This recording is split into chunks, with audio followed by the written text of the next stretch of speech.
Gerardo.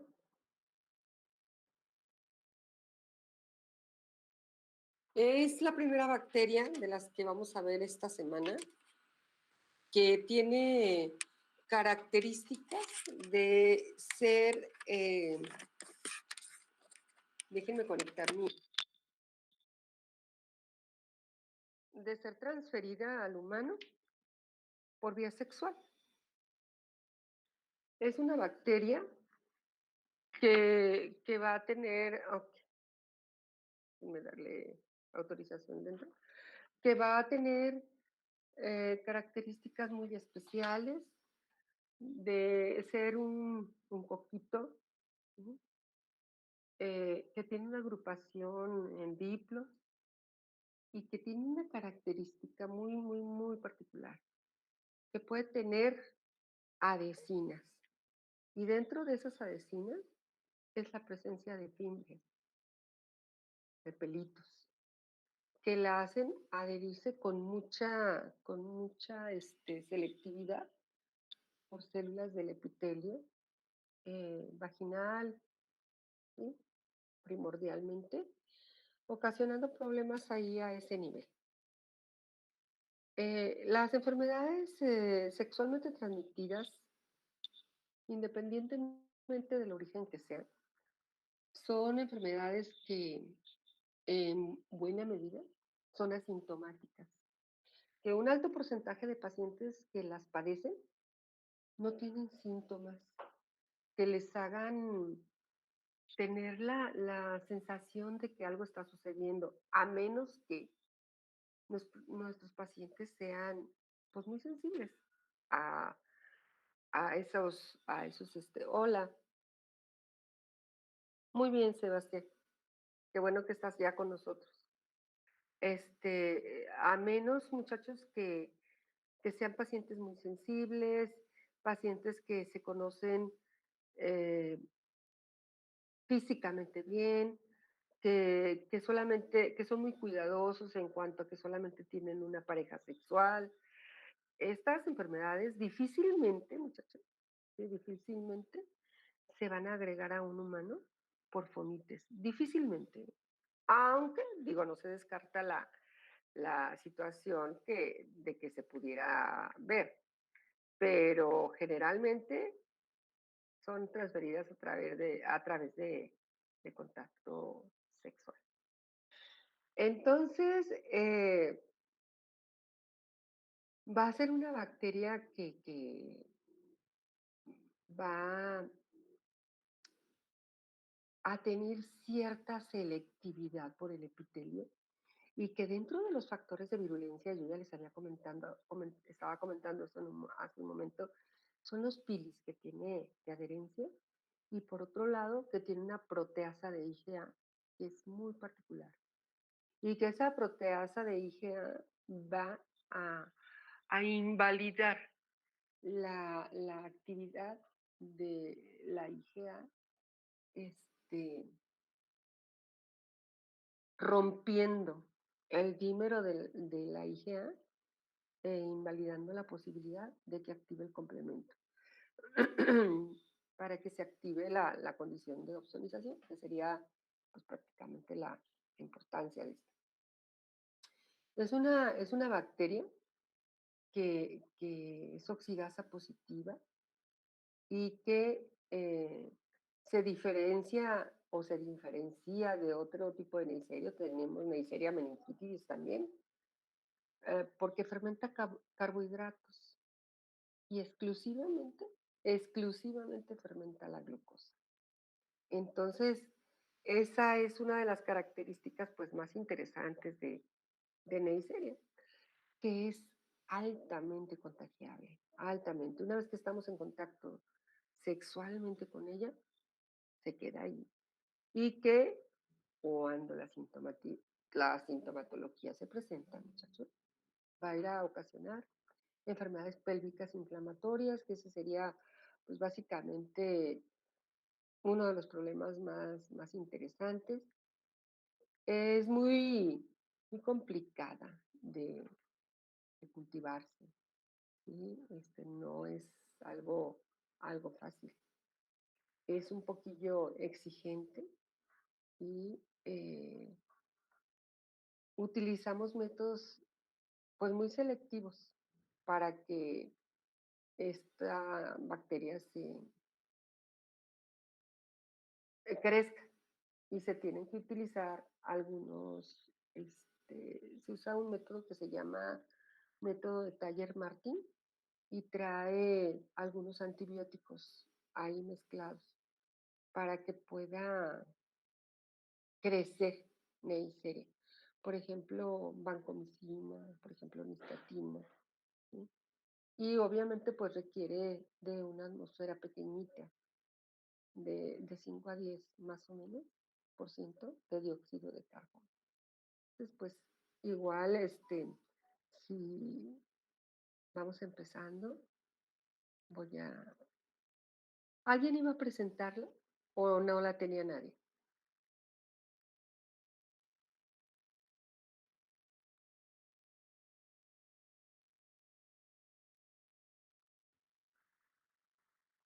¿Sí me están escuchando? Sí, doctora, pero creo que no se dejó para que se expusiera. De hecho, no nos ha dejado ya. Ok, gracias, Cristi.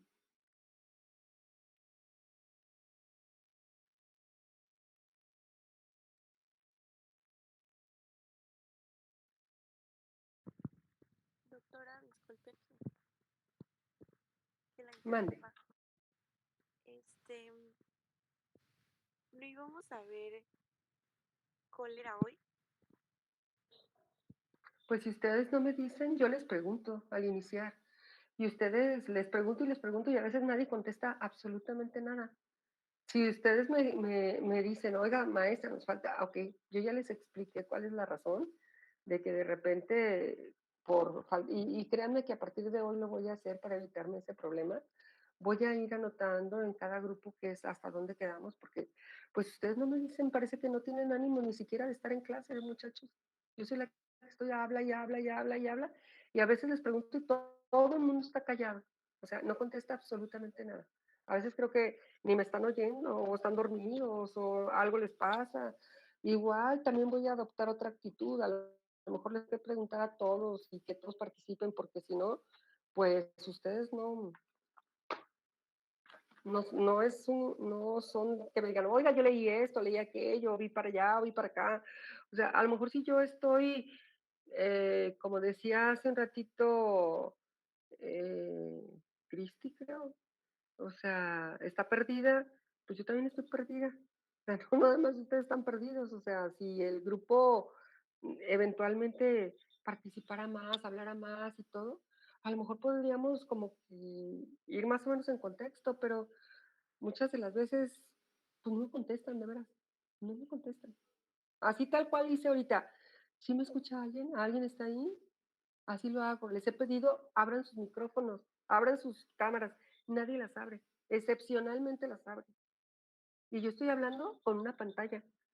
O sea, ustedes también tienen que darse cuenta. Me piden muchas cosas y yo trato de ser accesible, de no ocuparme tanto de que ustedes no, a lo mejor nadie leyó nada o leyó lo que se le ocurrió y está bien, pero ni siquiera para eso son buenos. O sea, yo insisto con las cámaras y todo el mundo tiene las cámaras cerradas.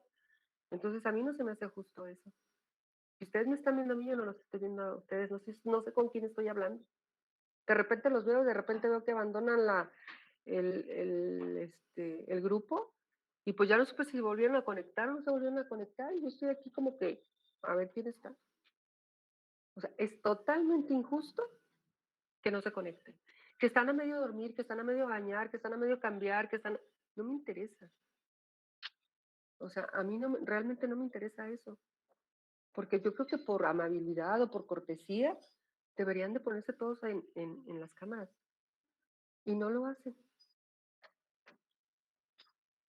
¿Sí? Entonces, yo aún así trato de ser accesible, trato de ser amable y de pues continuar con la clase. Pero, o sea, si ustedes no quieren que entremos a la clase a las 7, díganme a qué horas quieren que entremos.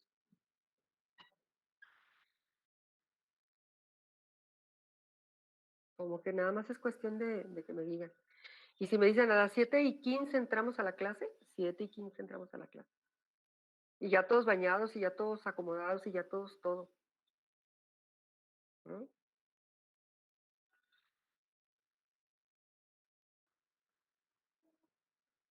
Tengo 21 alumnos y solamente tengo 3 que yo alcanzo a ver.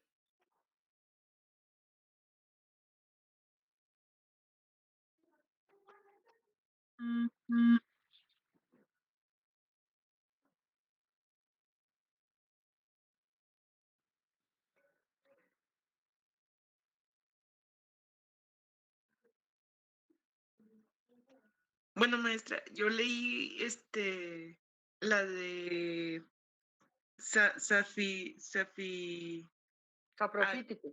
ese mero, ajá. Y, pero es que como me basé en el programa, por eso Sí, es que sí, le sí. digo, es que estoy bien perdida. Y me puse a ¿Saben? leer ahí en eso y era de infecciones urinarias. Se veía mucho en mujeres que ya eran activas sexualmente. ¿Mm? Era un diplococo Ujú. y también era gran positivo. Am, y pues también leí del cólera, ahorita que dijo que era, bueno, pero del cólera fue por una de mis compañeras, pero no sé si también lo vayamos a ver. Por eso ya no sabía cuál era, por eso no le dije nada. Okey. No, no te Este, preocupes, Cristi. O sea, yo no tengo ningún problema. Fíjense bien, si ustedes me dicen: "Oiga, doctora, desde que entramos a la clase, vamos a ver tal o cual bacteria, porque esa es en la que nos quedamos". Y con muchísimo gusto, okey, vamos entrando y vamos haciéndolo y vamos viéndolo. A mí no me afecta. Empezar con la que tengamos que empezar. Pero si ustedes no me dicen a mí, si de verdad, y a lo mejor, digo, es desagradable, este, como que establecer condiciones de comparación, pero créanme que con el otro grupo no tengo ese problema. O sea, nos ponemos, ubicamos y empezamos a trabajar, pero pero curiosamente con ustedes he tenido como esa sensación de que, pues, nadie se asoma, nadie. Estoy hablando con nadie, con nadie. No sé si pudiera yo hacerlo a la inversa, yo apagar mi cámara y que ustedes no me vieran nunca. Y que cuando me hablaran, guardara silencio por más del espacio oportuno a una respuesta. Yo creo que tenemos que hablar de justicia en esto. Ustedes, ¿sabe qué, maestra? Nos quedamos en tal. Ah, perfecto, empezamos ahí. A partir de ahí, ¿sí? ¿Por qué a veces eh, no tenemos como que esa condición? Pues porque lo que quiero es a darle celeridad a las cosas y no quedarnos en una, anclados, Cristi. Pero por supuesto que continuamos con la que tengamos que continuar. Y si en ese momento, ahora, fíjense, yo así como, por ejemplo, Luz hace un ratito me dijo, oiga, y nos va a dar el punto de por participación, quisiera que alguien me dijera, oiga, y si yo doy un tema, ¿me daría un punto? Nadie me dice. Si no es que yo les digo, nadie me dice. Entonces, ¿en dónde está esa gran capacidad de... Les juro que ahorita estoy viendo personas que yo ni había visto nunca. ¿Así? ¿Por qué? Pues porque no se conectan. Por ejemplo, a Fátima es alguien a quien no veo casi. A Lilia tampoco casi nunca la veo. ¿Sí? Entonces, imagínense, ni siquiera sé quiénes son. Si me las encuentro en la calle, ni siquiera sé quiénes son. No, es así como de no creerse, ¿no? Entonces, por favor, yo creo que es cuestión pues, de atención, de veras. ¿Qué mate, con qué bacteria quieren que empecemos? Entiéndanme lo siguiente. Son independientes entre sí, podemos empezar Con, con la que sea. con ¿Quieren que cólera, la exacto, okey. ¿Qué leyeron de cólera, muchachos? ¿Qué leíste, Fátima, de cólera? Cristina. Fátima, Mande. ¿qué leíste de cólera? No, doctora, la verdad yo no leí esta semana. Ninguna. No. Ok. Yo Phoenix. Tú sí, Luz. Sonia, ¿qué leíste de cólera? Yo leí que era un bacilo curvo, era gram negativo, Ajá, era anaerobio facultativo y fermentativo, catalasa positivo, eran ajá. móviles, tenían un flagelo polar, o sea, Polar. únicamente Ujú. solo un flagelo, tenían una capa de polisacáridos, de pared lípido A, polisacárido central y polisacárido O. También leí que se ¿Qué dividía. es? Permíteme tantito, Sonia. Fátima, ¿qué es el polisacárido?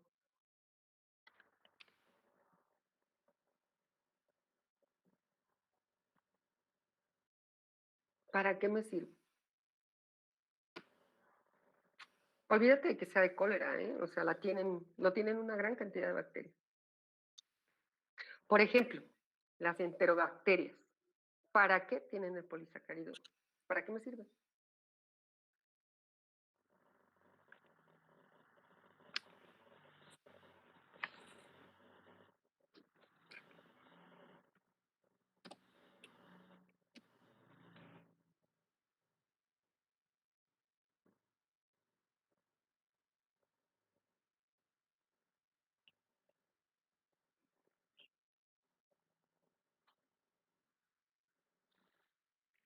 ¿No?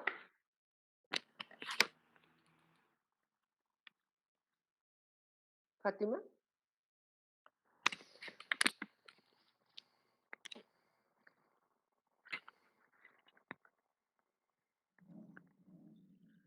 ¿Sí me escuchas?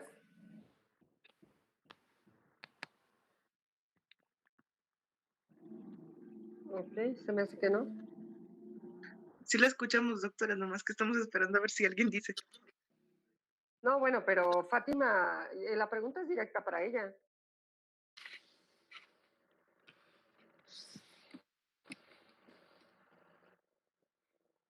¿Para qué sirve el polisacárido? ¿No? Bueno, ya comentaba por allí Luz que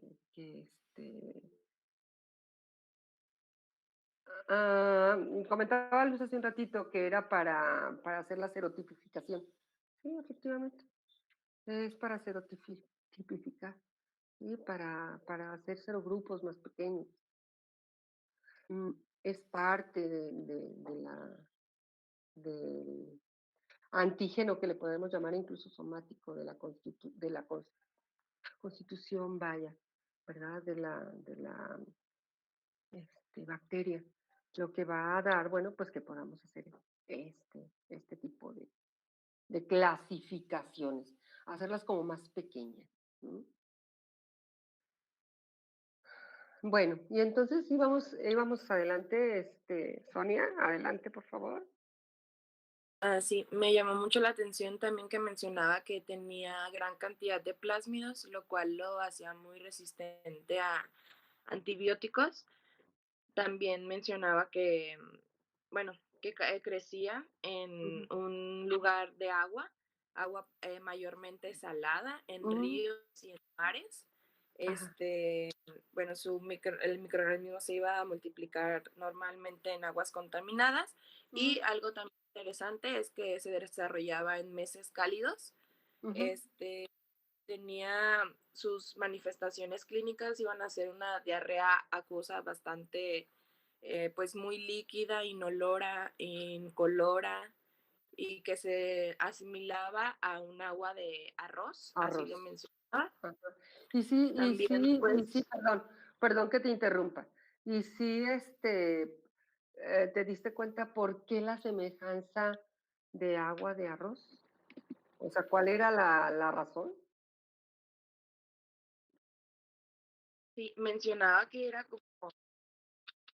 como blanquecina, Ajá, como tipo, pues cuando pones arroz, perdón, en agua, queda Ajá. como una muy, muy líquida, pero se ve como un color blanco, y era lo que cuando mencionaba que provoca una hipersecreción del colon, o sea, Ujú. no iba a permitir que las sustancias ni se absorbieran, y es por eso que se iba a ver muy, muy líquida y sin color, sin olor, y en este caso, a diferencia de otras bacterias, pues no se iba a ver como con moco, como la veíamos anteriormente Ujú. en bacterias pasadas.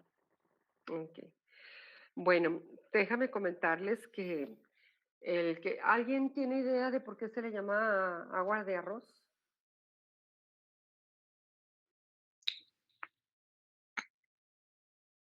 Por la figura, No, Pudiera ser por el mismo moco, doctora, que se exactamente, secreta. exactamente. Es porque produce una inflamación bastante importante a nivel de las células enterales y eso hace que haya una hipersecreción de moco. Y ese moco es blanquecino porque tiene varias condiciones. Es tan rápida la forma en la que se hace el vaciamiento enteral que ni siquiera se alcanza a pigmentar este, las heces fecales, ¿sí? Ni siquiera les puede ser vertido la bilis, ¿verdad? De ahí que entonces vamos a tener esta problemática tan interesante, ¿no? Entonces, sí, efectivamente es por eso. ¿Mm? Bien, ¿qué más? Bueno, Doctora, pues yo ya. también... Bien leí Ah, que, perdón. perdón, Vini. Bueno, nada más se me hizo interesante que en el libro se menciona que la transmisión de persona a persona es un poco, bueno, no tan frecuente, Ajá, porque se necesita una exposición muy grande como para que se pueda transmitir, que que haya, por lo mismo que no resiste al pH gástrico, normalmente si la ingieres la vas a eliminar, o sea, es sensible a la acidificación del estómago. ujú, muy bien, perfecto. Y pues, ya nada, perdón, doctora. No, sí, dime. Ya nada más para completar todo lo que dijo Sonia y Vini, Ah, pues cabe mencionar que después de estar en contacto con esta bacteria, l- los síntomas van a empezar después de 2 a 3 días. Y bueno, su cultivo se puede hacer en agar sangre y en ujú, agar macón. No sé si lo ujú, sí, pronuncié bien. sí, agar Y McConkey, que dice que, es donde cultivamos la gran mayoría de las enterobacterias. Ajá, y dice que o bueno, pueden ser algunos específicos como sales biliares, porque ajá, pues es muy afín a la sal. muy bien. Es muy halofílica, ¿verdad? Muy bien. Muy bien, muchachos, pues vamos presentándola rápidamente para que ustedes tengan eso. A ver.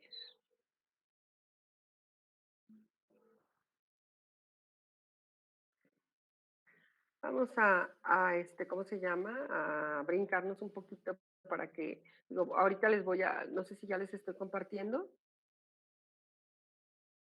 Sí, doctora. ¿Sí? Sí, Vamos a brincarnos un poquito ¿cómo se llama? La historia, para que no nos perdamos más tiempo, nos vamos directamente. Bueno, ustedes ya habrán leído es- en, los que leyeron esta bacteria, que es una bacteria que va a tener como característica, y creo que de los que hemos visto es la primera, que es un vibrión. ¿Sí? Tiene forma de coma o de bastoncillo, dicen por allí. ¿Sí? Este vibrión tiene una forma, es curvito, es un gram negativo y dentro de las características pues no produce esporas, tiene un flagelo polar y tiene la presencia de pilis, que estos son dos dos mecanismos de patogenicidad que tiene. El que tenga los pilis de adherencia y que tenga ese flagelo polar que ya comentaban hace un momento y que le va a permitir pues que haya esa capacidad de desplazamiento. Bueno, es aerobio y anaerobio facultativo, que es otra característica que tiene interesante. Son fermentadores de glucosa y son oxidasa y catalasa positivos. Toleran pHs alcalinos más que pHs ácidos, como bien lo comentaban hace un momento, de 6.5 a 9. Y bueno, pues son sensibles obviamente a todos los ácidos gástricos. La temperatura ideal es de 14 a 40 grados centígrados, donde la exposición nos está hablando básicamente de sitios tropicales, ¿verdad? Y estas son algunas microfotografías que tienen estas bacterias. Y acá es el movimiento hacia las células epiteliales. ¿No? Es un desplazamiento muy rápido y llega a ser una multiplicación bacteriana bastante interesante, bastante rápida. ¿No? La estructura antigénica y los antígenos que exhibe principalmente, pues es un antígeno flagelar, que es el antígeno H, ¿sí? Un antígeno somático, que es el antígeno O, y que como ya comentaba Luz, hace para serotipificarlas, no solamente a esta, a todas las bacterias que tienen el antígeno O. Este último permite la diferenciación entre cepas patógenas y no patógenas, ¿sí? Que es lo que estábamos comentando hace un momento. Va como agente biológico, el Vibrio cholera tiene 12 serotipos, 3 son las de mayor prevalencia.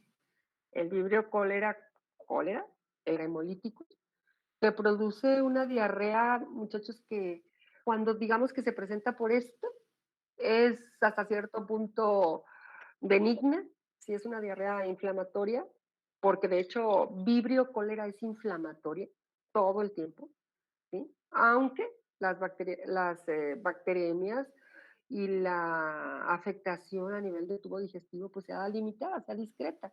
Entonces, el Vibrio parahemolíticus produce una diarrea inflamatoria autolimitada, no tan evidente, no tan desgastante, porque Vibrio cólera lo que hace es desgastar a nuestros pacientes.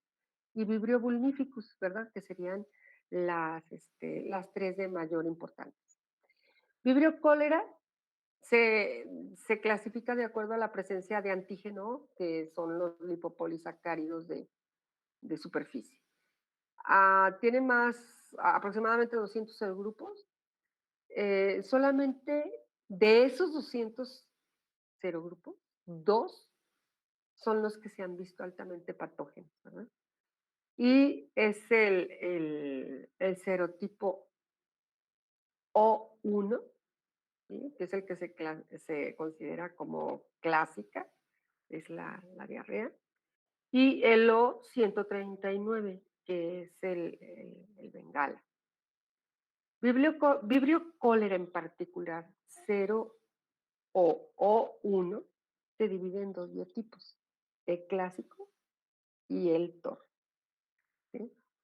Ambos biotipos se clasifican por métodos serológicos japoneses, porque de hecho, no sé si ustedes sepan, que Japón es uno de los sitios donde principalmente se exhibió esta bacteria, ¿sí?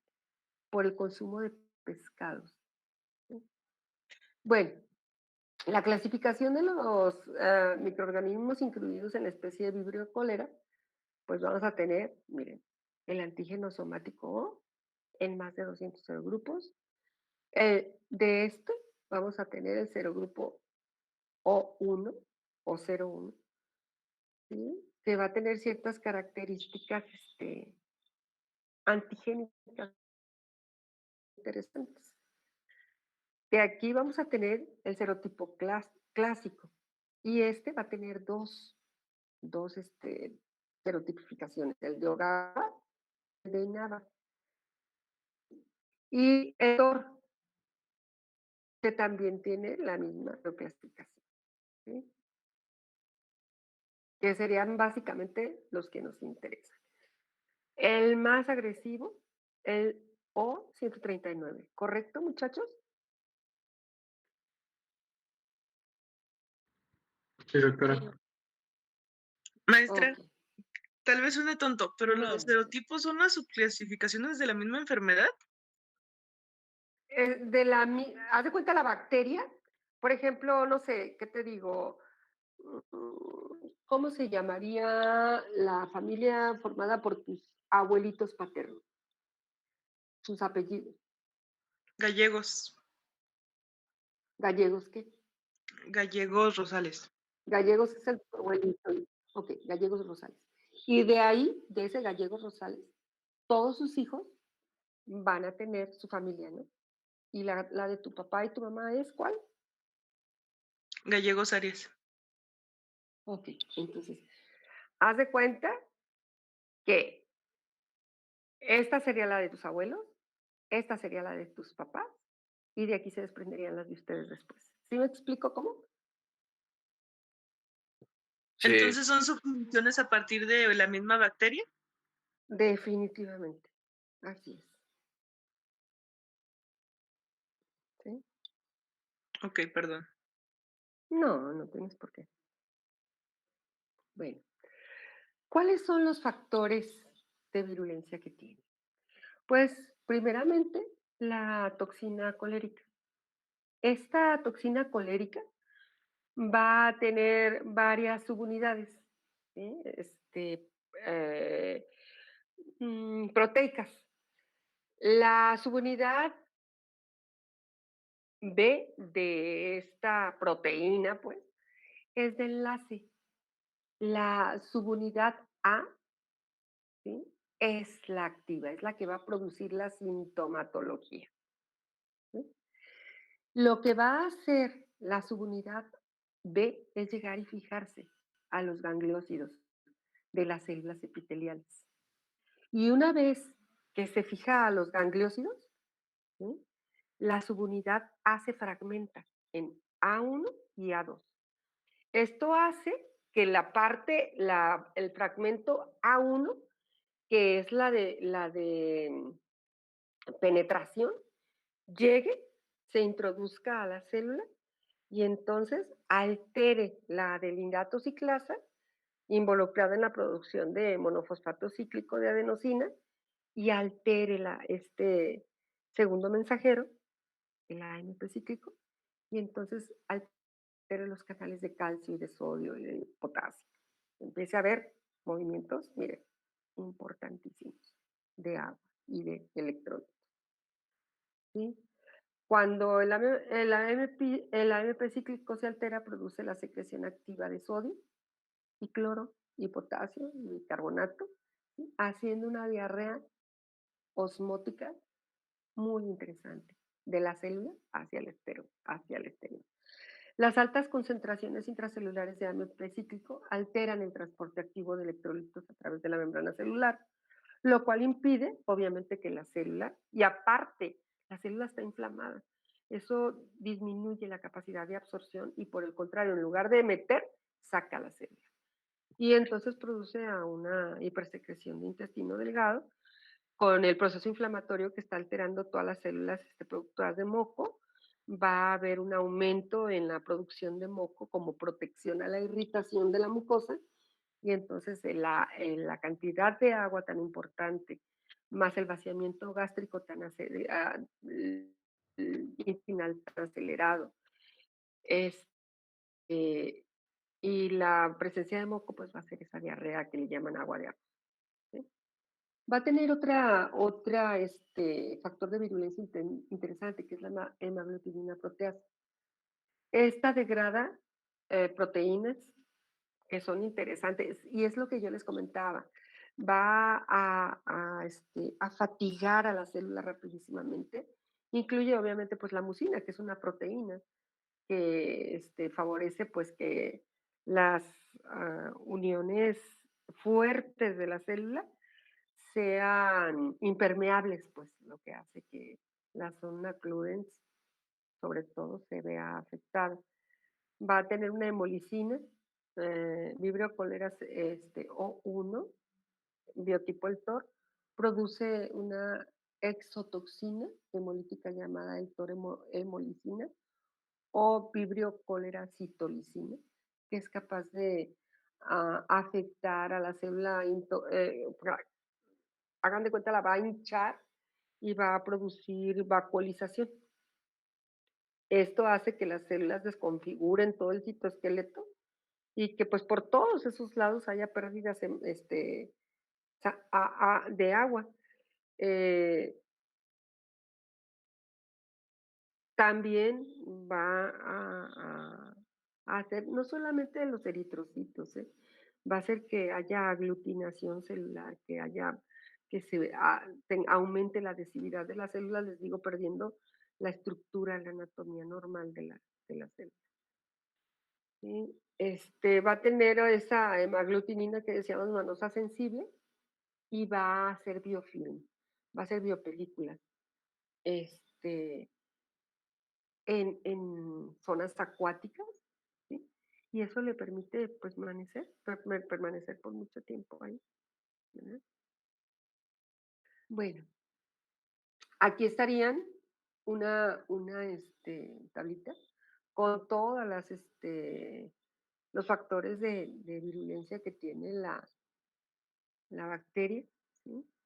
Entre otros, insisto, quizás de las más importantes, el lípido, la protea, este, la hemolicina, ¿verdad?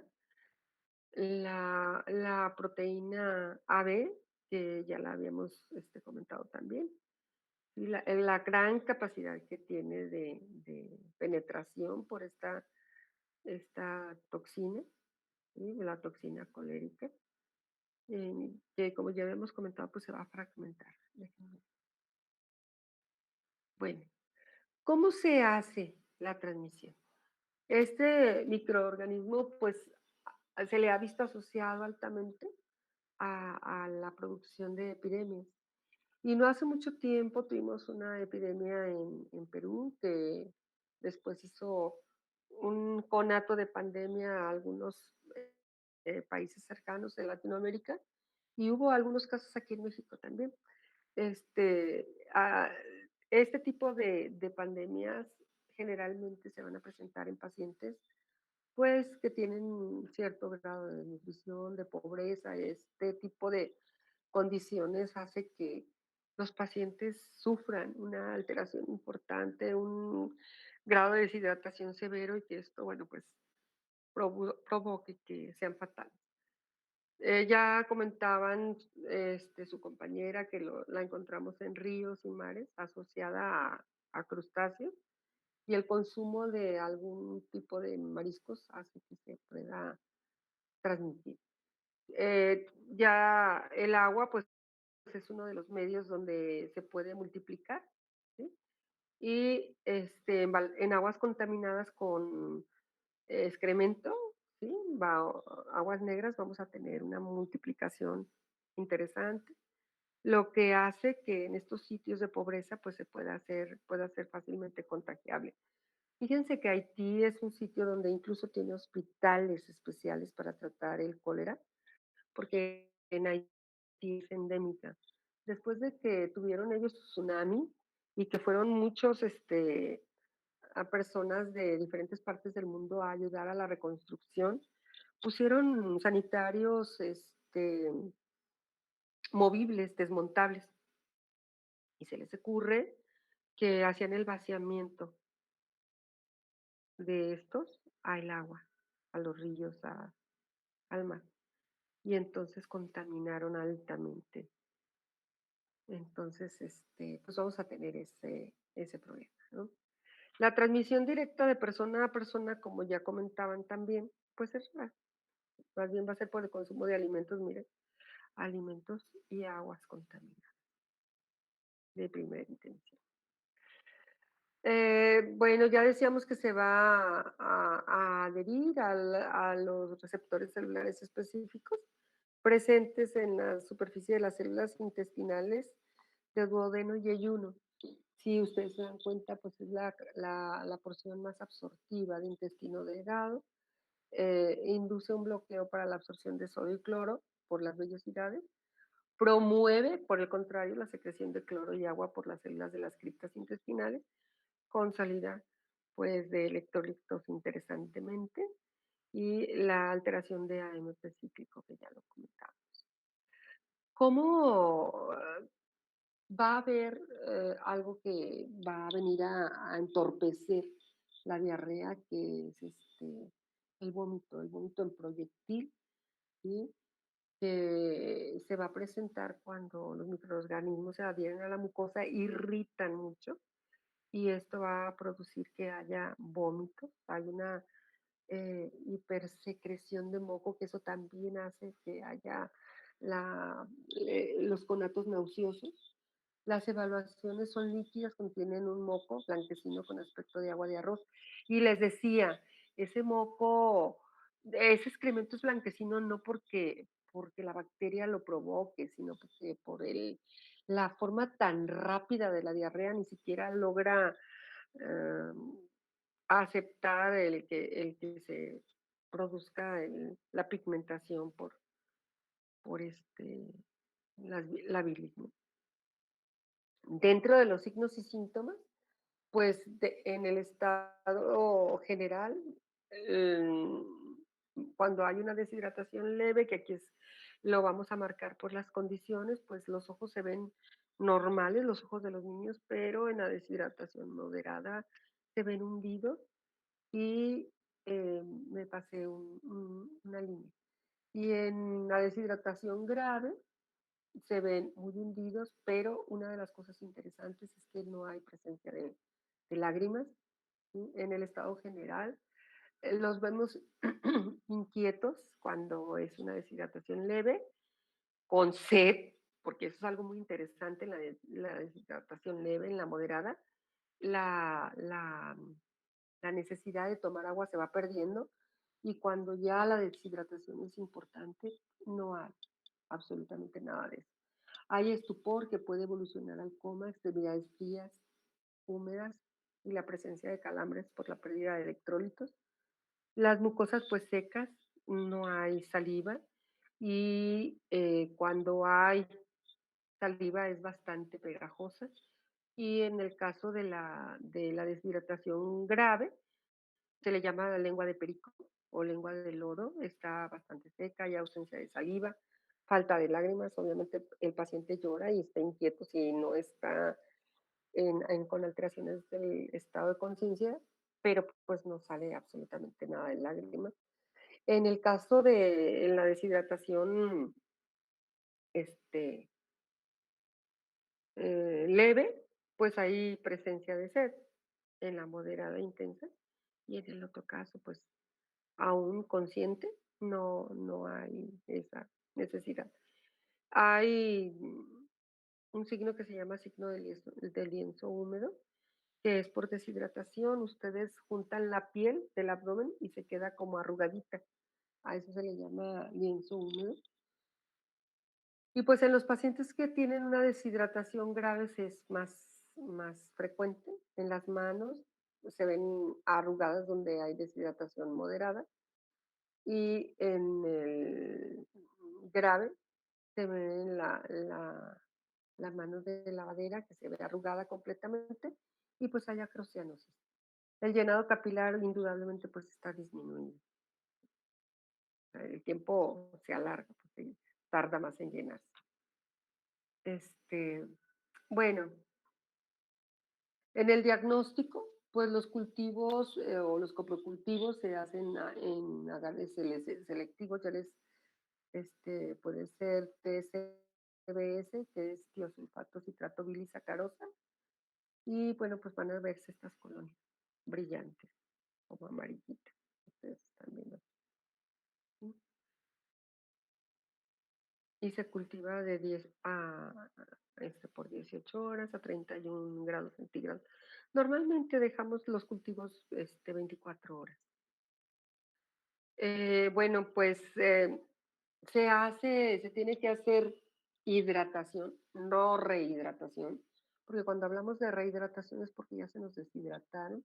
Lo que tenemos que estar haciendo es suplementar las pérdidas hídricas todo el tiempo, constantemente, ¿sí? Dentro de los antibióticos se pueden indicar varios, todo va a depender de la condición del niño. Sin embargo, déjenme decirles que solo se autolimita, o sea, si no dieran antibióticos y tuvieran adecuadamente hidratado al niño y estuvieran dándole, o a la persona que está padeciendo el problema, y estuvieran dándole alimentación adecuada, no va a haber ningún problema, ¿sí? Hay algunos países que cuentan con vacunas, sobre todo países donde son endémicos. Yo les quería agregar a este tema, pues que nosotros podemos, la forma de hidratar es muy particular, nosotros podemos insistir con nuestros mamás que una vez que ellos estén checando las evacuaciones del niño, las tomen, si no tienen otra forma, las tomen y las pesen y vean lo que pesa el pañal. Una vez que lo pesaron, lo transformen a mililitros. Por ejemplo, no sé, si pesó 100 gramos, lo transformen a 100 mililitros y sea lo que suplementan de líquido. Es una forma abrupta, burda de hacerlo, pero funciona. Y entonces lo que tienen que hacer es estar, si en este pañal pesó 100, pues esos 100 se los van a reponer y lo van a hacer con cucharadas. ¿Por qué razón con cucharadas? Porque está tan irritada la mucosa que lo más probable es que vaya a vomitar, se los dan para que se los tome rápido. Hay que darlo con cucharaditas y esas cucharaditas van a favorecer que a la hora que llegue a la mucosa gástrica se absorba completamente y al absorberse pues no haya nada que vomite el niño, ¿no? Entonces es una forma, les digo, de hacerlo y eso va a mantener al niño hidratado y no tener que rehidratar en alguna situación de emergencia, pues. Y, de esa forma incluso el vómito se reduce, el conato de vómito se reduce. El paciente deja de estar vomitando y nosotros hacemos esa situación, ¿sí? ¿Tienes mucho sueño? ¿Tienes mucho sueño, Cristi? ¿Sí? No, maestra, traigo pocos. No, que la canción. Ya empezamos con el frío, con un poquito de cambios de temperatura y eso nos hace andar congestionadas. Ahora yo te voy a dar receta, té de manzanilla, hazte de manzanilla natural y ponte pequeños, Es que también me disparos. están llorando los ojos, por eso traigo no, sí, profesora, disculpe. No, no te preocupes. ¿Alguna pregunta, muchachos? Doctora, en el libro venía que, por ejemplo, la acitromicina puede ayudar a reducir la carga bacteriana. ¿Ese podría ser como tratamiento Sí, antibiótico? fíjate una cosa, Sergio. Incluso para vibrio, podemos tener la intención de no dar antibiótico. Podemos tenerla, ¿eh? Pero todo va a depender de qué tan conservado esté el estado general de mi paciente. Si está conservado, si no es un niño que esté desnutrido de antemano, podemos aguantarla con medidas nada más generales. O sea, eh, da- siempre que tenemos un niño con diarrea, la primera pregunta de los papás es, oiga, ¿le quito la leche? Pues no, mi máxima si es un lactante, que son los grupos de riesgo. No le puede quitar la leche porque es el único aporte nutricional que tiene y se lo va a quitar, ¿no? ¿Se la rebajo? No, tal cual se la da cuando el niño está en buen estado, está sin problemas, désela ahorita. ¿Sí? ¿Cómo se la voy a dar? El niño está vomitando a cucharadas, muchachos. Y no necesitamos darles incluso ni antinauseosos o antivomitivos, a cucharadas. Con eso es más que suficiente para que mi niño no vomite. Fíjense bien, yo no dije que le vayan a quitar las náuseas, no de momento. Un niño deshidratado va a tener náuseas y vómitos, las dos cosas. Cualquier adulto deshidratado tiene náuseas y vómitos. Pero si yo le doy una cucharada de agua o un pequeño sorbito, ese sorbito de agua que llega se va a absorber inmediato, es una esponja en ese momento. Se va a absorber y el niño puede hacer que va a vomitar, Eso se llama conato de vómito, pero no va a vomitar porque ya se absorbió lo que le diste. Enseguida a los 2, yo siempre les digo a mis mamás cuando me llegan con niños con diarrea, mire, tiene 2 opciones, o llevarlo al hospital, que lo admitimos ahorita, ¿sí? Por las condiciones en las que viene, y he visto casos bien delicados, ¿eh? O usted lo cuida. Y no, pues cuando las mamás me dicen, no, pues yo lo cuido, excelente. Entonces fíjese bien lo que va a hacer. Usted tiene que darle cucharaditas de agua. Cada 3 minutos, cada 4 minutos, cucharadita y cucharadita y cucharadita. ¿Saben qué va a pasar, muchachos? Que cuando ustedes ya lo hayan rehidratado, el conato de vómito se les va a quitar y las náuseas, indudablemente. Y ese niño ya no va a vomitar, va a empezar a ingerir en forma adecuada. Si yo le estoy dando así, le voy a dar de esa manera la leche y le voy a estar suplementando, aparte de la leche, lo que está tirando por excremento. Pésenlo, pésenlo. De esa es la manera. Es una forma muy empírica, pero va a funcionar, se los puedo asegurar. Que si ustedes le dan esa indicación al niño, va a funcionar. Ahora, si la condición de mi niño es tan agresiva, podemos indicar antibióticos, entre otros acitromicina, ¿sí? Y vamos a reducir el periodo de multiplicación, sobre todo de multiplicación bacteriana. Vamos a favorecer que la fase de muerte se acelere y que la reproducción de bacterias pues no sea tan acelerada. Eso nos va a beneficiar, pero tendremos que, Sergio, como que valorar la condición, ¿sí? Hay unos medicamentos, son enzimáticos, que también van a reconstituir la flora intestinal porque Vibrio barre con toda la mucosa. Y que también el que no haya bacilos lácticos, porque de hecho Vibrio no puede vivir en donde hay presencia de bacilos lácticos porque acidifican la mucosa, ¿sí? Barre con los bacilos, este, los bífidus, que son tan interesantes. Ajá. Entonces, no siempre es necesario dar antibióticos. Entonces, lo que vamos a hacer es reconstituir flora gastrointestinal y también eso reduce la exposición a vibrio, que tú estés reponiendo, ¿sí? La flora intestinal.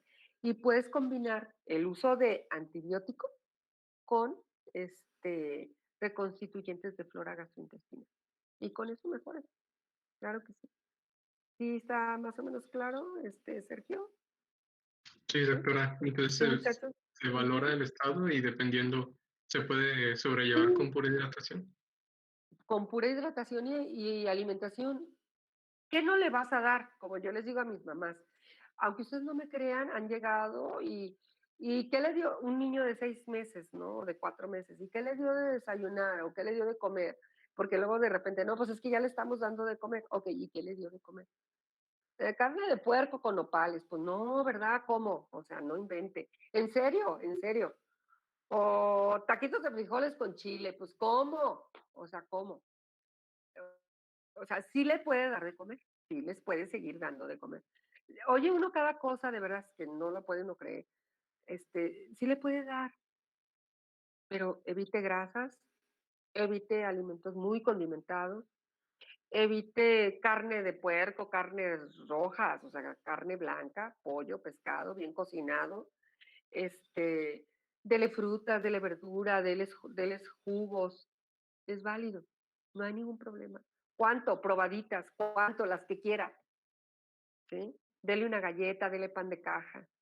¿Sí? Esto nos va a beneficiar, pero no vamos a darle una pizza estas que traen carne, o sea, hasta a mí me irritan esas, las que tienen carne molida, se me hacen bien pigmentadas, no sé ni cómo se llaman. Yo para comer pizza, la verdad es que se me hace medio complejo, se me hacen enchilosas todas. Entonces sí, muchachos, hay que hacer eso. ¿Sí?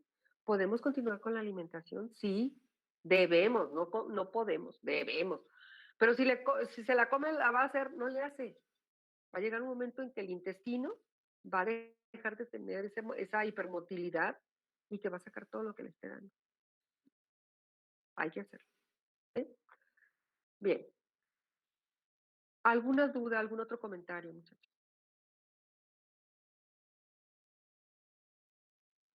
¿No? Maestro, la Bueno, vacuna que existe, solamente se puede poner antes de la, ay, perdón, se puede poner antes de que esté contagiado uno, ¿verdad?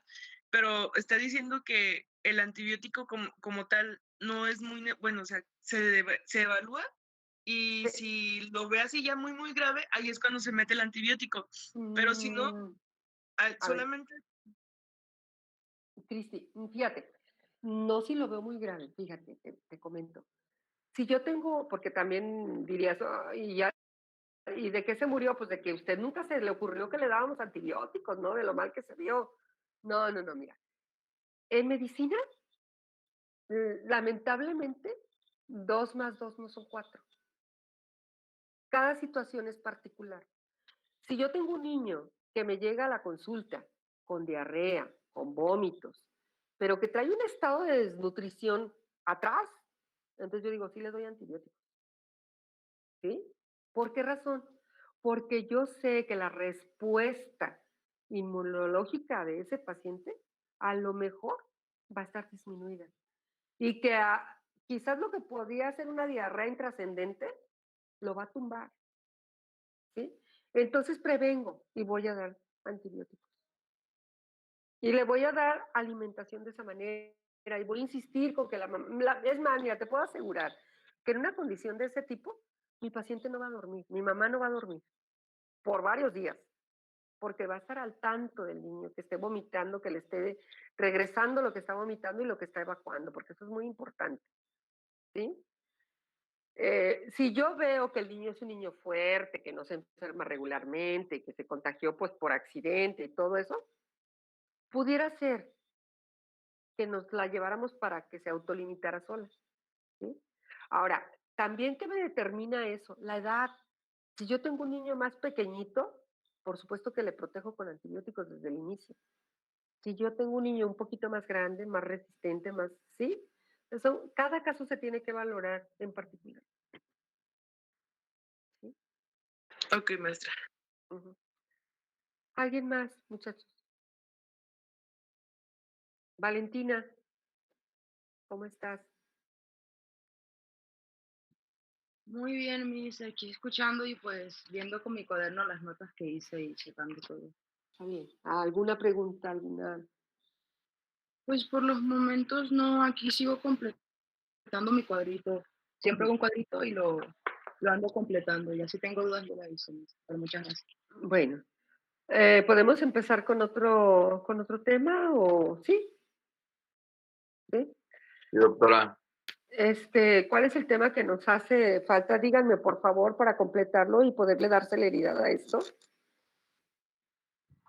Saprophyticus, ¿no? Me parece. Ok. Ujú. Déjenme checar que lo tenga por aquí.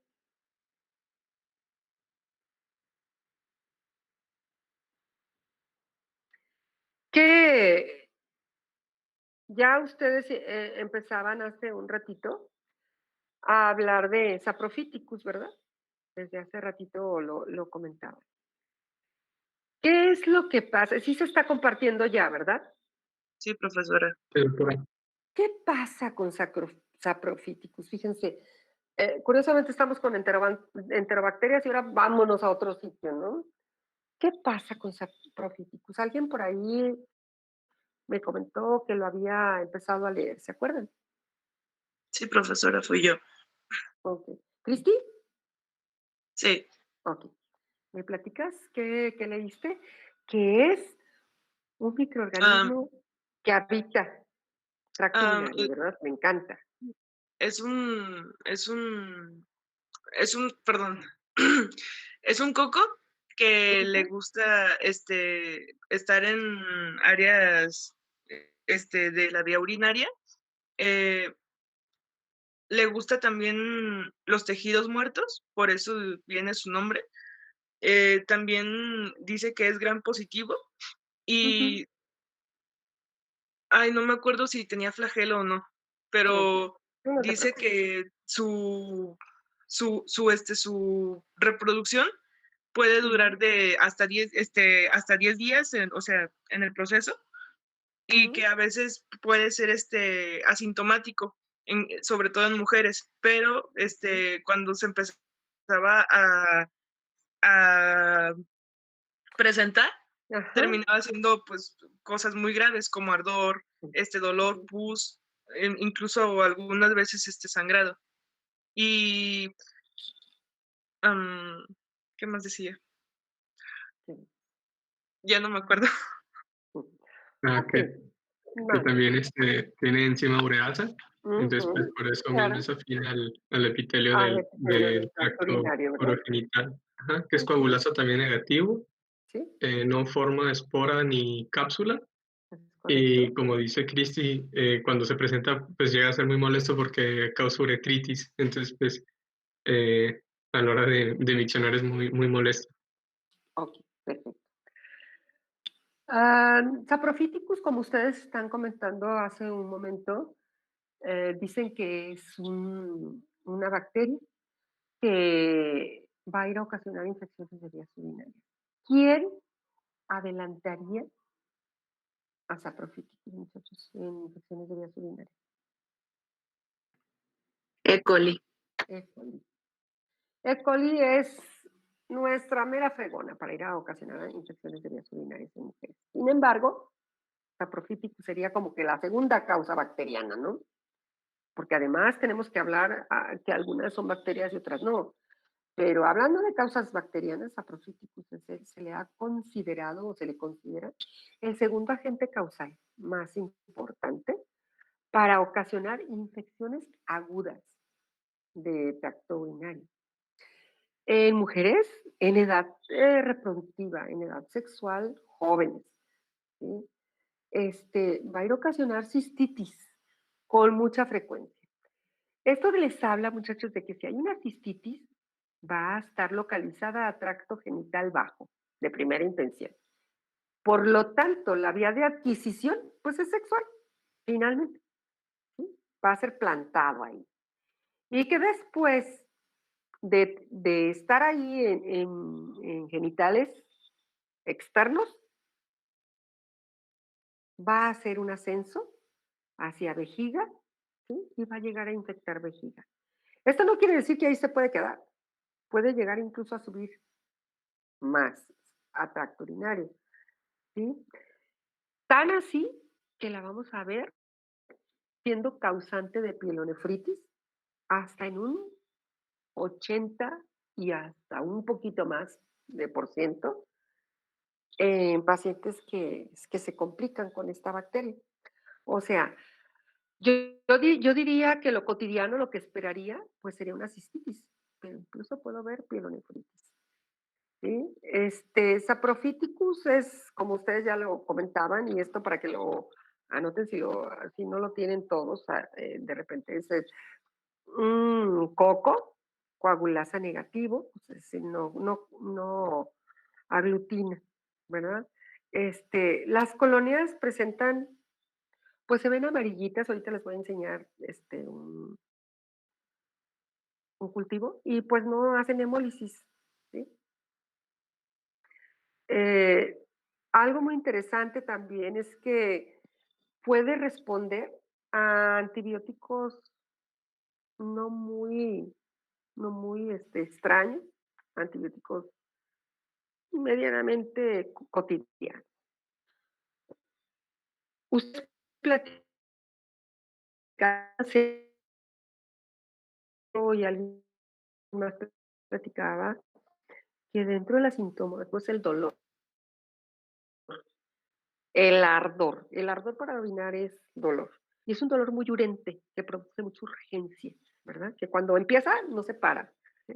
Es importante mencionar su emergencia como patógeno responsable de un gran número.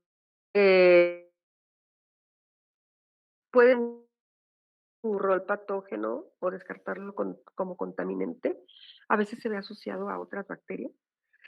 Puede encontrarse como comensal e inofensivo y ha sido reportado como agente etiológico de bacteriemias asociadas a catéteres. Sin embargo, insisto, en muchas pacientes ambulatorias tenemos este problema. Bueno, una de las técnicas que nosotros debemos de observar todo el tiempo, las mujeres, es limpiarse de atrás hacia adelante después de defecar. Puede hacer que los gérmenes se introduzcan. O sea, eso está proscrito dentro de la uroginecología. Siempre tenemos que buscar una técnica de aseo doble, donde de perineo hacia adelante y de perineo hacia atrás, o de adelante hacia atrás. Pero jamás, jamás hacer una limpieza en sentido inverso. ¿Sí? Importante mencionar la capacidad para formar biopelículas o slime, que ya lo comentaba hace un momento, y que es una de las condiciones que va a hacer que este microorganismo se fije, se adhiera adecuadamente. Dentro de las características generales, pues va a ser del dominio bacteria, Firmicutes, clase Cosi, orden Bacillales, familia Streptococcaceae, género Staphylococcus y especies Saprophyticus. ¿Sí? Continuando, es un coco gram positivo, coagulasa negativo, anaerobio facultativo. Puede formar cápsula, no forma esporas, es inmóvil, catalasa positivo y oxidasa negativo. Y sintetiza ureasa, como yo lo había comentado hace unos minutos. El dato más importante, pues el dolor urgente, el dolor de urgencia para orinar. Se encuentra asociado frecuentemente a infecciones de tracto urinario en pacientes jóvenes. Uno de los problemas más delicados, muchachos, es que en general algunas pacientes de estas pudieran estar embarazadas y que si están embarazadas pueden favorecer el desarrollo de trabajo de parto y en consecuencia, pues, o bien establecer un aborto o establecer un parto prematuro. ¿Sí? Bueno, tiene además, sintetiza lipasas, termonucleasas, ADNasas y otras exoenzimas que degradan tejidos y contribuyen a la persistencia de la infección. ¿Sí? Lo que va a hacer que se fije a catéteres, por ejemplo, que también eso es muy común. Una de las cosas interesantes, pues, es que va a lograr la adhesión a células uroepiteliales y periuretrales. ¿Ustedes recuerdan cuál es el epitelio urinario?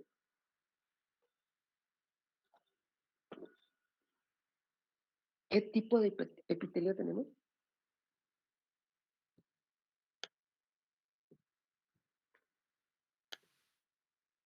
¿No? Es plano, ¿no? No. Se le llama urotelio, ¿te acuerdas? ¿Se acuerdan? Ah, es cierto, sí, Y sí. se le llama urotelio porque es un epitelio de transición. Es un epitelio que de ser cilíndrico alto, a la hora de que distiende a la vía urinaria, se hace plano. Y a lo mejor esa idea tenías, Sergio, o sea, es Es lo de mismo. cilíndrico.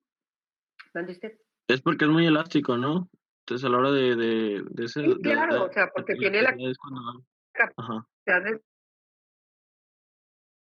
crecerse. Entonces, una vez que, por eso es un epitelio basal, es cilíndrico, se llama columnar, escamo columnar, porque luego se hace escamoso, se hace plano, ¿verdad? Bueno, esta bacteria es altamente resistente por dos condiciones. Díganme una y yo ya se las dije, y díganme otra. También se las dije yo. ¿Por qué es resistente a ácido anhidríxico y fosfonicílico?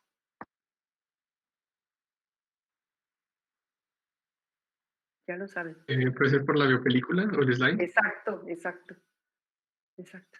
Por eso. Y otra cosa les dije también, hace un ratito. ¿Puede formar cápsula? Exacto. Te la picaste de volada. Ujú. Esos serían los factores interesantes, ¿verdad? ¿Cómo podemos hacer la determinación? Pues miren, ahí están viendo, ¿no? Es positivo a la prueba de ureasa, así que es una forma de determinarla. A la catalasa fermentar.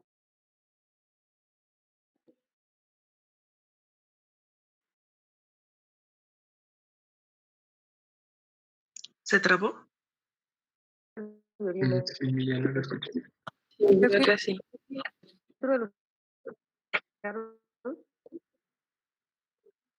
¿Mande? Profesora, creo que se trabó desde que estaba diciendo de la fermentación de la lactasa. Perdón, de la... A ver, ¿sí o no? Sí, ahí. No, una ¿Ya me antes creo escucharon? que era. Ahí. Una antes. Ah, ya no sé. No, era en el que es positivo a ureasa. Una antes, ahí, en esa. Ahí. Ajá. Ahí, ¿verdad? Ajá, sí. Ok. Yo les comentaba que esta, esta bacteria, aparte de que tiene todos estos factores de virulencia, hace algo que es la famosa piuria, la presencia de pus en orina. ¿Por qué? Pues porque va a actuar eh, en dos condiciones. Primero, como anaerobio y segundo, porque va a hacer apoptosis celulares que van a producir necrosis. Y esa necrosis va a ser la presencia de pus, ¿no? La mayor prevalencia va a ser en pacientes muy jóvenes, si ustedes se fijan, 17 a 27 años, en una edad sexualmente muy activa y sexualmente muy reproductiva. Se va a ver altamente asociado también a múltiples parejas o a la presencia de más de una pareja sexual, ¿sí? Y también, bueno, pues ustedes ya saben, la condición anatómica de la mujer, la cortedad de la uretra, la cercanía con el ano, ¿sí? Aspectos que aumentan pues el riesgo de infección de estas bacterias. Bueno, y ya decíamos, miren, factores de riesgo asociados, mujer sexoactiva, embarazada, porque hace éxtasis urinario, las embarazadas, variaciones obviamente en el pH que también se dan por el embarazo, cambia el pH. Y bueno, la modificación y la presencia de progesterona en forma constante por el embarazo. O sea, si se fijan, un factor de riesgo interesante sería justamente el estado de embarazo. ¿Sí? Daña la hidrofobicidad apical celular, lo que hace que pueda ser fácilmente penetrable. Dentro de las patologías, pues va a producir infecciones agudas y crónicas del tracto genitourinario, en las cuales va a incluir cistitis, pielonefritis, desde un 41 hasta un 86%, como complicación, uretritis y síndrome uretral agudo. Bueno, lo que comentábamos de E. coli. Y bueno, miren, aquí está. Quizás el síntoma pivote, la disuria, el ardor al orinar. Esta disuria va a producir poliuria y polaquiuria, ¿sí? La poliuria es la presencia de muchas veces que voy a orinar, pero con poquita cantidad, y la polaquiuria, el número de las veces. Exclusivamente, bueno, la piuria, que es la presencia de pus, y la hematuria. Forma colonias con pigmentación amarilla y la mayoría de ellos no son hemolíticos.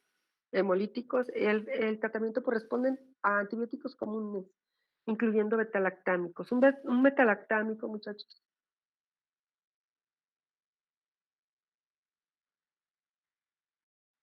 ¿Me pueden decir? Levofloxacino. Ya lo saben, sí los hemos visto. Sí, es un betalactámico. Así es, ciproflox, ¿verdad? Otro betalactámico bien común, penicilina. Bueno, dentro de las condiciones que les voy a exigir a mis pacientes, pues solamente una pareja sexual, aseo genital. Si no se va a cumplir con el que solamente haya una pareja sexual, uso de preservativos, ¿sí?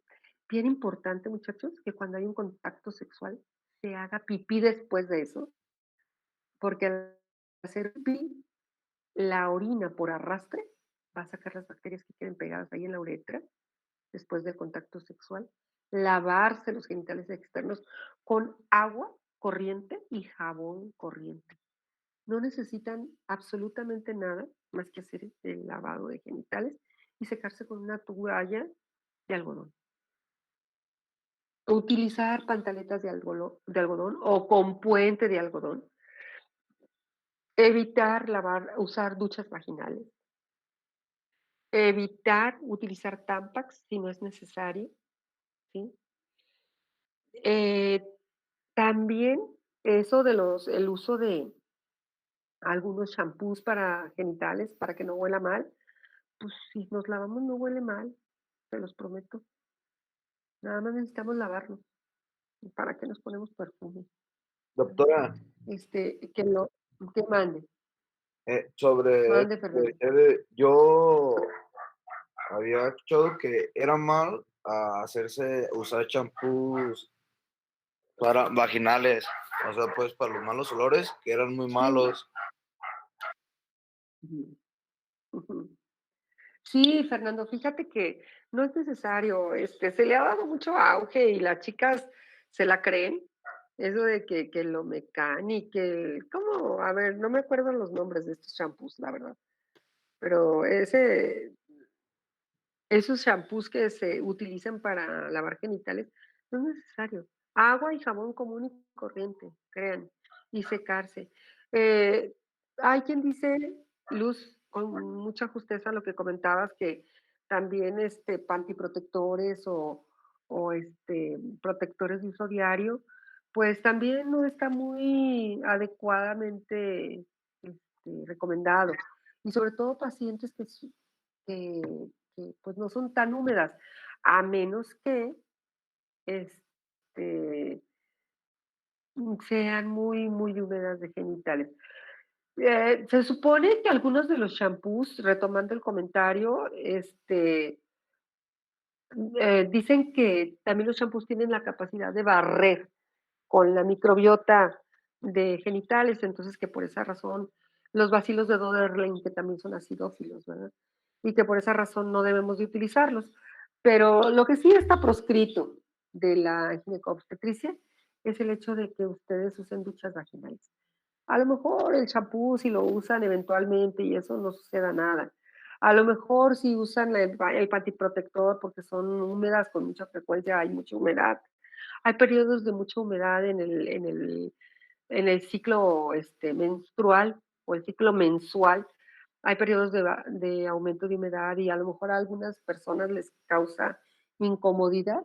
Bueno, pues hay que usar un pantiprotector, pero aquí la clave es estarlo cambiando constantemente, no ponerse uno y dejarlo ahí todo el día, ¿no? Si se puede cambiar, es ideal que se haga. Y entonces esas consideraciones van a reducir en mucho la presencia de este tipo de infecciones. Ahora, ¿qué es lo preocupante de las infecciones de vías urinarias? Pues por supuesto, yo les voy a decir lo que yo siempre he dicho, ¿no? O sea, yo me puedo morir de todo, pero de una insuficiencia renal, muchachos, que Dios guarde la hora. Es impresionante. Pues eso sí, como que yo creo que cualquiera no querríamos. Entonces, las infecciones repetitivas a la larga, a la distancia, llegan a provocar problemas urinarios muy severos. Y si a eso le agregamos estilos de vida, pues peor tantito, ¿no? Entonces, mejor ni ponerse en el camino de eso.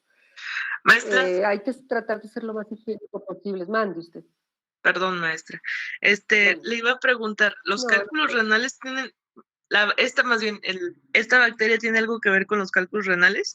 Porque decía que que aparecía cuando había cálculos renales, pero no sé si esta las causa después de la infección o si es durante la infección que es que llega pues ahí al área. No, mira, sí, no, déjame comentarte. La presencia de litos renales va a favorecer el desarrollo de infecciones, ¿sí? Este, Como tal, no es una bacteria que desarrolle la presencia de litos. Ahora, pretendemos suponer que las infecciones sean agudas y no crónicas. ¿sí? O sea, imagínate pensar en que el desarrollo de una bacteria sea, sea tan crónica que pueda producir litiasis renal. O sea, sí sucede, pero son muchos los factores los que se ven involucrados. No es nomás la presencia de una bacteriuria ahí o la presencia de una bacteria que está ocasionando hoy una infección de vías urinarias, o que inclusive se puede hacer hasta una infección de vías urinarias altas y que por primera ocasión puede ocasionar cálculos urinarios, o sea, o renales. Aquí la verdad es que se requiere de un proceso interesante y de infecciones repetitivas, no solamente de una bacteria, de varias, para que se pueda ocasionar esta problemática. Y no piensen que es la primera vez que ya me infecté, voy a desarrollar la presencia de delitos. No, hay que estar exponiéndose de forma constante. Quizás lo que yo les iba a comentar y que eso sí se vería altamente asociado es el hecho de que haya infecciones de vías urinarias con cierta frecuencia y que esto haga infecciones secundarias en tracto genital y que sí pueda ocasionar una enfermedad pélvica inflamatoria con el paso del tiempo. Las trompas de falopio tienen un diámetro de 0.2, imagínense 0.3, 0.2, 0.3 milímetros, la luz. Imagínense inflamadas, van a producir exudado inflamatorio que va a hacer que las trompas de falopio se peguen. Y al pegarse, ¿para cuándo la abren, muchachos? Y hacen infertilidades secundarias, que eso sí es más frecuentemente encontrarlo en mujeres. ¿Por qué? Por obstrucción de trompas de falopio, por infecciones repetitivas, por exposición a patógenos de este tipo, ¿no? Ay, sí. Pero esto de la infertilidad también es por cronicidad, ¿verdad? No estamos hablando Sí, de claro, claro, claro, Cristi. Ahora, no es esterilidad, Cristi, claro, es infertilidad. O sea, simplemente los óvulos no llegan a pasar por la trompa de falopio porque está obstruida. Entonces, lo que hay que hacer es una recanalización, una insuflación de trompas de falopio, que la verdad es doloroso, que la verdad conlleva muchas condiciones, pero que sí se puede presentar. Sabes que lo vemos más actualmente ahora que antes. ¿Por qué razón? Primeramente por el inicio de vida sexual activa a temprana edad. ¿Sí? El promedio de inicio de vidas sexuales a los 12, entre 12 y 14 años. ¿Sí? Porque hay varias parejas sexuales, ¿sí? Y porque hay exposición a muchísimas bacterias de este tipo que, como ya ustedes lo dijeron al inicio de la charla, son asintomáticas. ¿Sí? O sea, no son sintomáticas todo el tiempo. Y los pacientes pueden vivir ahí con el bichito causándoles problemas y no se dieron cuenta durante mucho tiempo. Entonces hay que tener un poquito de cuidado en eso y tener una responsabilidad sexual. Si yo inicio vida sexual activa con uno o con más de una pareja, con mayor razón tengo que estarme checando cada 6 meses haciendo un Papá Nicolau. Y más si estoy en una edad donde estoy sexualmente activa, ¿no? Y estoy en una edad de riesgo. Tengo que revisarme o hacerme revisar por lo menos cada año. Hacer un Papá Nicolau, hacer todos los exámenes que requiero. Y no solamente responsabilidad de la mujer, en este caso, sino de la pareja en conjunto. A veces yo les digo a los adolescentes, hay que involucrar a tu pareja. Ya seas hombre o ya seas mujer, involucra a tu pareja. Que te acompañe, que venga, que pague. Pues no solamente es el gusto, también hay que entrarle con la lana, ¿verdad? O sea, pues como que nada más la gozamos y no la pagamos, pues también la pagamos. Y hay que hacer todo eso. Te ríes, Sergio, es que es la verdad, es la verdad. Fíjate que todos esos rollos le tocan a la mujer. O sea, tú ve, ya, pues a ti también se te cae el tiliche o qué no, ¿verdad? O sea, tú también ve, porque pues, al rato no tienes nada. Entonces hay que tener esa responsabilidad de pareja y hay que hacerlo por necesidad, de verdad. ¿Sí? ¿De acuerdo?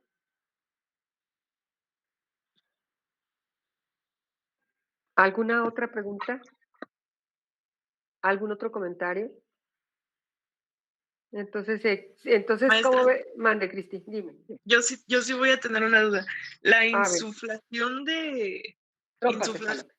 insuflación de trompas de falopio, ¿cómo se hace? ¿Es así como suena, como en un globito? ¿O es Algo con similar, bisturí fíjate. o cómo? Se introducen sondas especiales y ¿tienes idea cómo se hace un cateterismo? Sí, Sí, pues ese es el mismo sistema. Haz de cuenta que introducen una sonda, un endoscopio, y lo van pasando por la trompa y van obviamente despegando la trompita, la luz de la trompa de falopio. ¿Sí? Y en algunos de los casos la neumatizan, ponen un poquito de aire para despegar. ¿Sí? Ajá. Sí, ok. te digo, dicen que es bastante doloroso. ¿Sí? Quienes viven esa dicen que es bastante doloroso. ¿Y sabes cuál es el problema? ¿O saben cuál es el problema? Que el éxito que se da en una recanalización de trompas es bajo. Porque, ¿qué creen? Extraen el endoscopio y las trompitas se vuelven a fusionar. Sí. Entonces hay que tener mucho cuidado para que eso pues quede completamente así en la primera. Muchas veces requieren más de una condición, de, un- de una exponencia a esto. ¿Sí? Pero pues esa es la situación. ¿Alguna otra pregunta?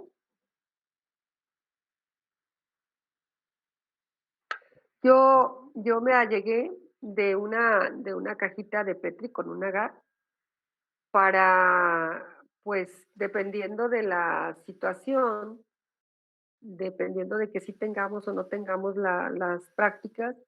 No sé si checaron el día de ayer las noticias, pero aparentemente estamos a un tris de que otra vez se dispare.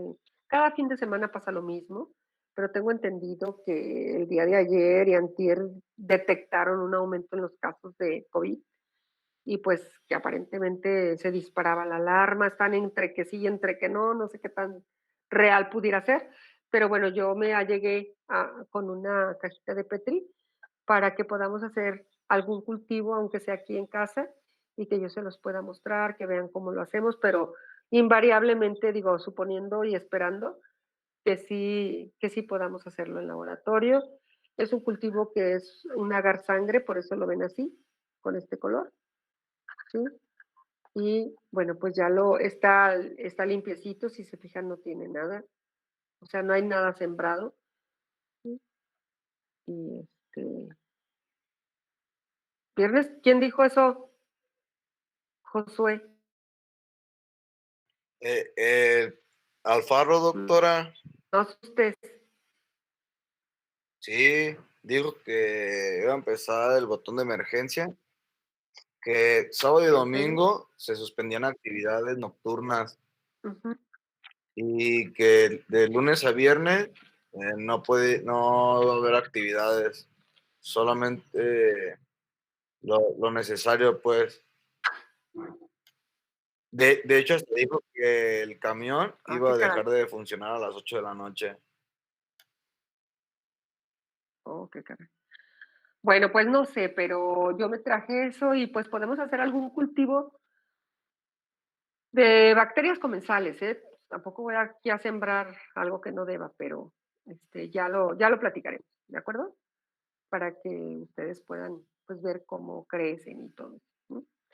Este, a ver, nos ponemos en contexto. Terminamos, Cristi, tú que llevas eso muy, muy acomodado. Pues no, Terminamos. Pues bueno, tienes que hacerlo a partir de hoy, porque si no, ¿quién entonces? está Este, bien.